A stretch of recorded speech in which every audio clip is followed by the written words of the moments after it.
Hiova ny fiainanao.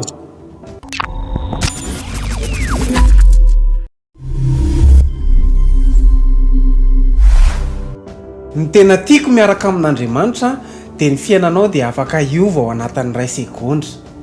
Afaka ny ho lasa andevy ianao ny maraina fa ny hariva lasa praiminisitra. Afaka ndray SMS, email, antso ianao androany mety hanova ny fiainanao. Mety hiaona amin'ny olona iray koa ianao ka hanova ny fiainanao. Fa ny tena fiaonana tsara indrindra tokony hatao anio dia ny fiaonanao amin'ny Jesosy Kristy avy any Nazareta. Noho izany fiainana izany hitsimbatika ny fiainanao. Antsoa Jesosy androso ao am-ponao, hikasika ary hiresaka aminao. Ho hitanao fa tena hiova tanteraka ny fiainanao. Hitanao manokana Andriamanitra.